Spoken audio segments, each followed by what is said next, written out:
Hello Madridistas, welcome to the Madridistas Perspective, where I'll be breaking down everything about the best club in the world from a fan's point of view. We've got a lot to cover today about Mbappe, Brahim Diaz, the squad struggles, and more. So stick around, make sure to comment down below your thoughts after liking, subscribing, and sharing. Alright, let's get into it. So let's begin with the elephant in the room. Um, Mbappe.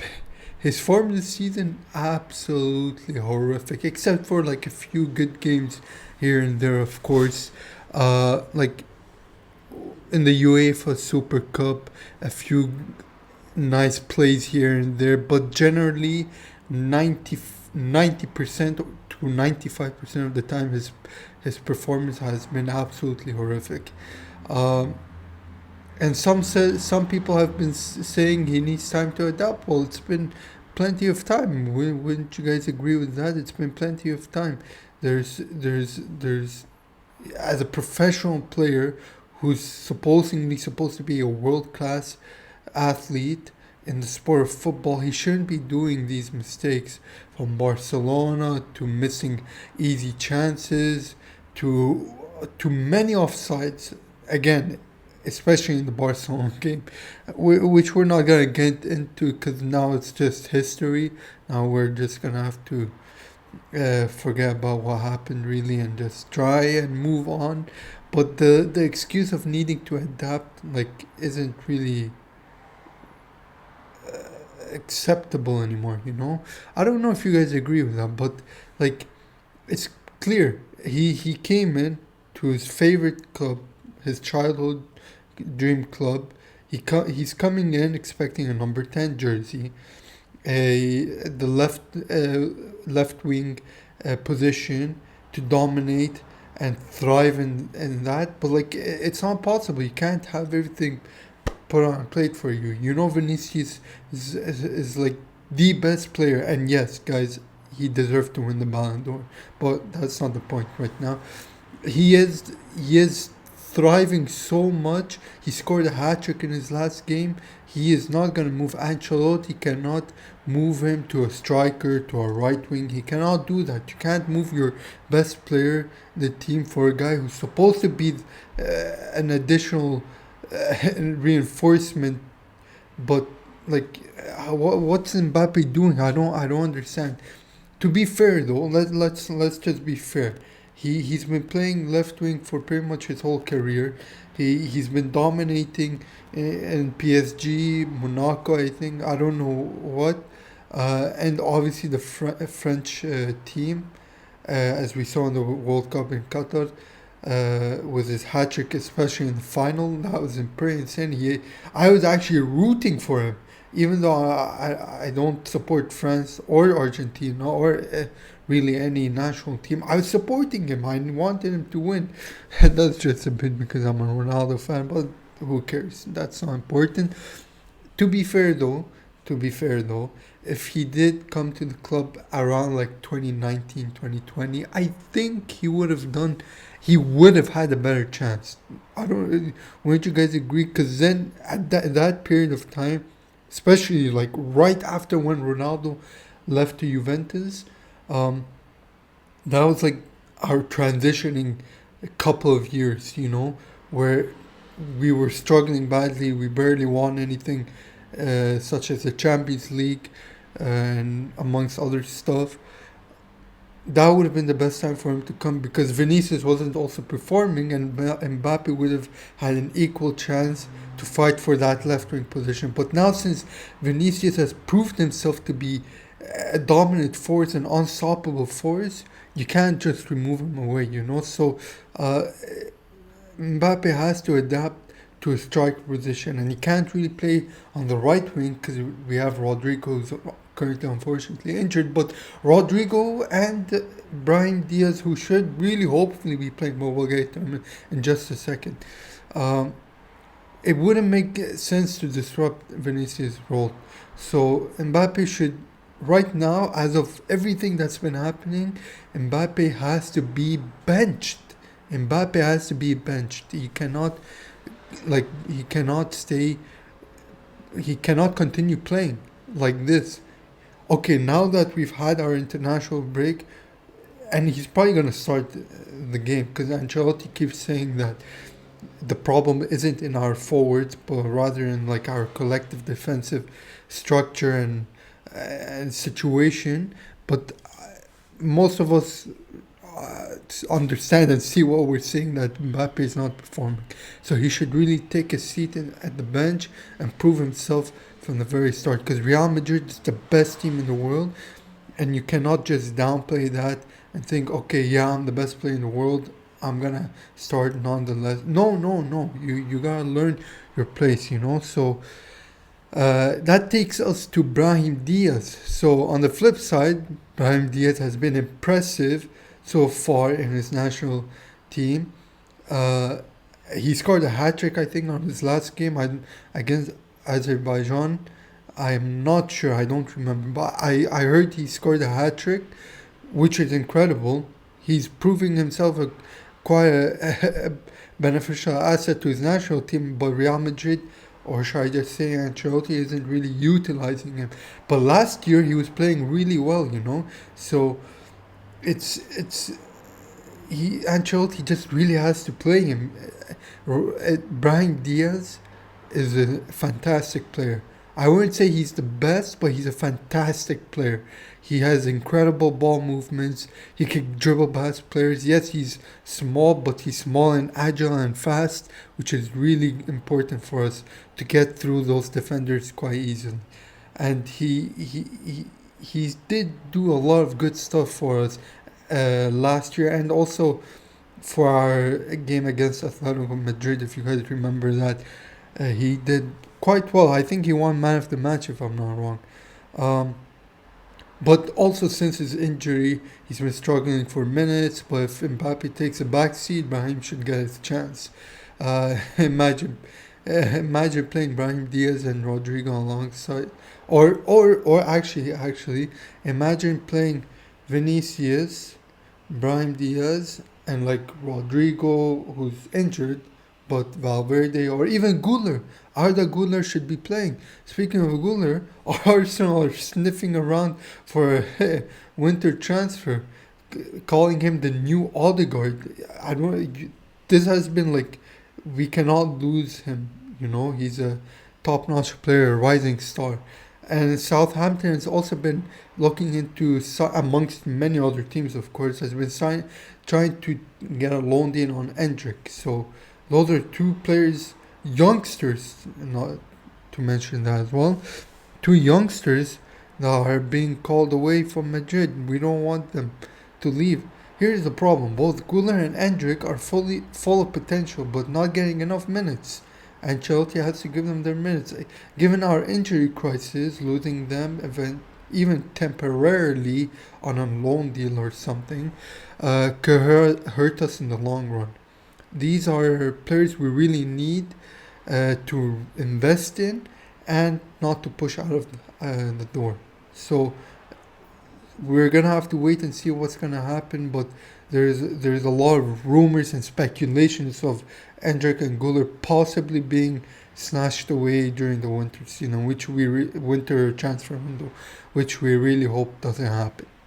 Um, but now that we were like analyzing the options for forwards, our midfielders are pretty good.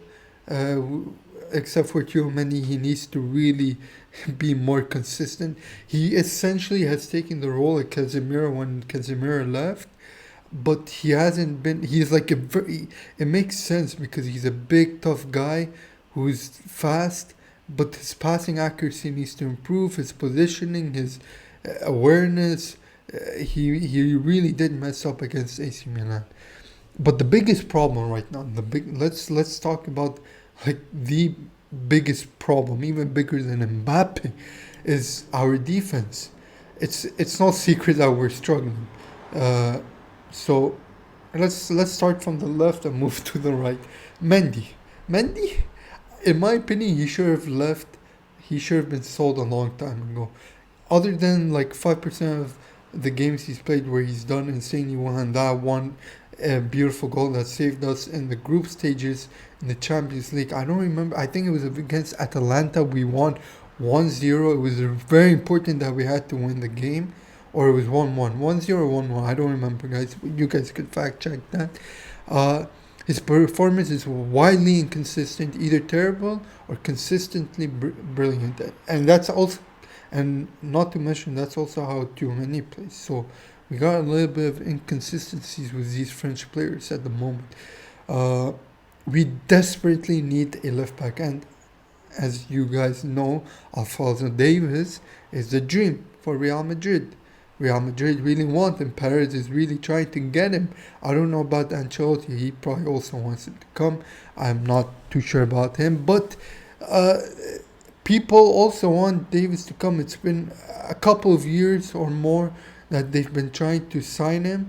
But I think the ideal move for them is to get him on a free transfer in the summer, the upcoming summer transfer window. So it's either we really urgently are going to get him now if Ancelotti cannot make up something with what we have, or we're going to try and get him on a free transfer later in the summer window. While nothing is confirmed, though, of course, rumors suggesting that talks are going on.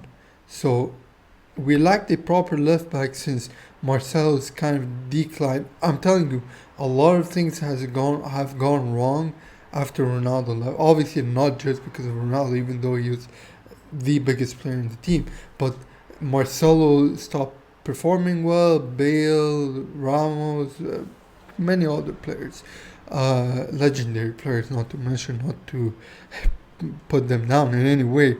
Marcelo was legendary. No one's going to be replacing him at all.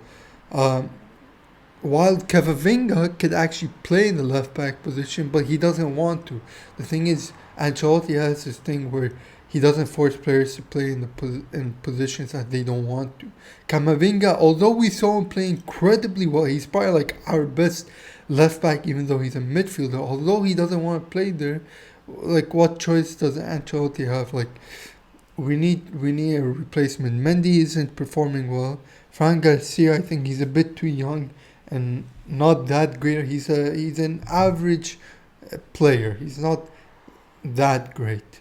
But we need to find a permanent solution to this. But moving on to the centre back, we have Rudiger, who's probably the best centre back we currently have. Obviously, he cannot do everything on his own. He's a standout player, but he needs some support. You know, it's a four-man mission on that defense. We have Tchouaméni, who could drop back to that centre back position with Rudiger, which seems to be the plan with Ancelotti, according to some sources I've been reading through. But we will have to see, because Tchouaméni is also not that great when it comes to the tactical defensive maneuvers, if you want to say it that way. But he just needs to really improve his consistency when he plays. And there's even some talk in the club of him getting rid of him. And this hasn't been the first time they've been thinking about that. Real Madrid are struggling a little bit financially because of some stadium issues, which is a whole nother topic. But getting rid of some players might help as well. So there's that.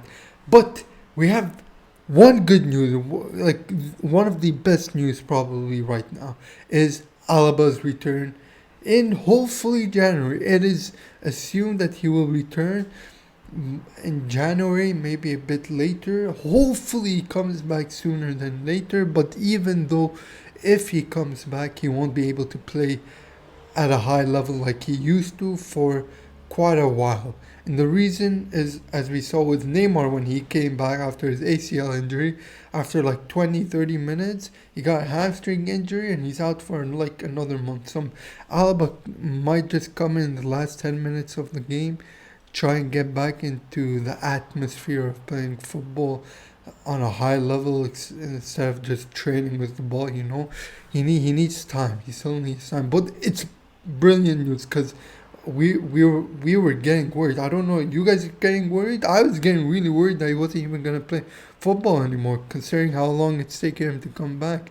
Even Militao came back faster than Alba before he got his second ACL, which is very unfortunate with everything that's been going on. Um, but yeah, we'll need to. Well, Ancelotti has to see how he'll play him and spread out the minutes accordingly.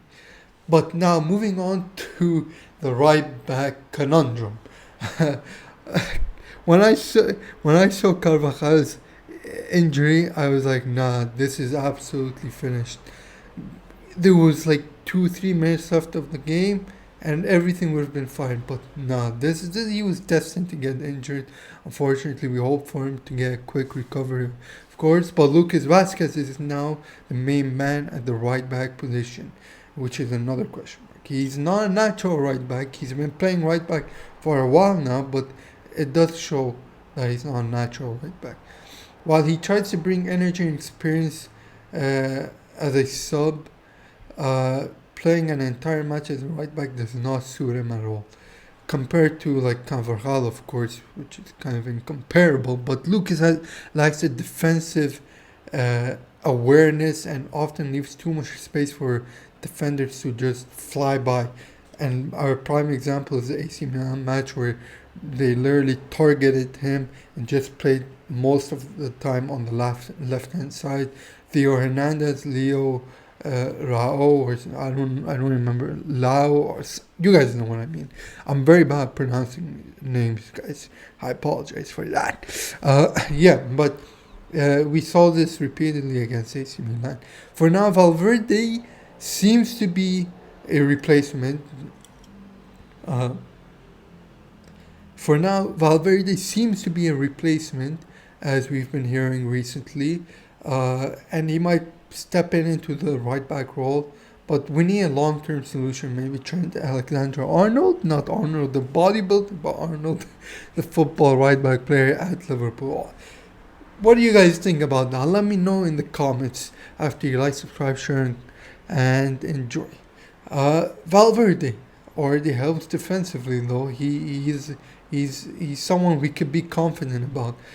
Often dropping into wing back position when Madrid sets a 5-man defense when we lose the ball and have to go back.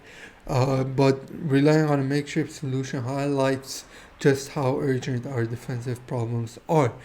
But Valverde seems to be a good choice because usually when we're in defense we have like Mendy, Rudiger, Militao, Carvajal, and then we have our wingers. Let's say we're getting attacked from the right side, so our right back position.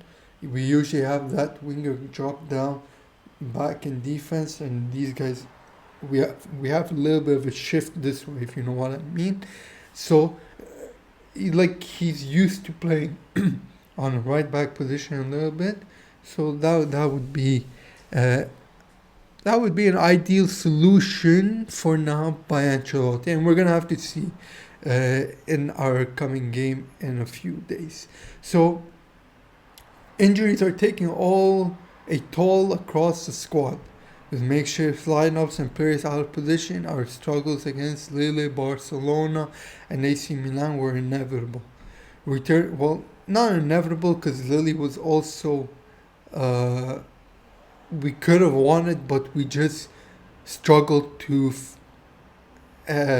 convert our chances. So, yeah, but Barcelona was an absolute thrashing. AC Milan, we got absolutely destroyed.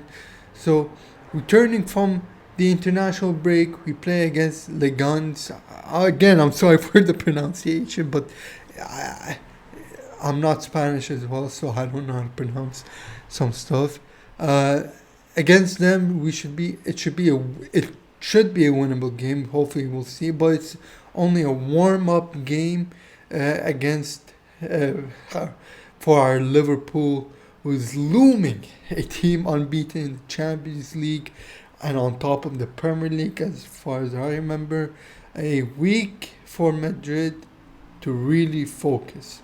We really need to coop up and just focus, stay on track, and not make silly mistakes. Uh, so we're gonna see how the squad is feeling in our game on Sunday. Uh, so we have the talent and depth to compete, but injuries, inconsistencies, and questionable decisions all around, not just Ancelotti, are holding us back. Let's hope the Ligan's match gives us a confidence boost before the real test against Liverpool. And that's all for now. I'll be back with a full analysis and reaction after the Liverpool game, after the Ligan's game, and then I'll do a video as well before the Liverpool and obviously that. So hasta luego, uh, Madridistas. Take care and see you in the next episode on the Madridistas Perspective.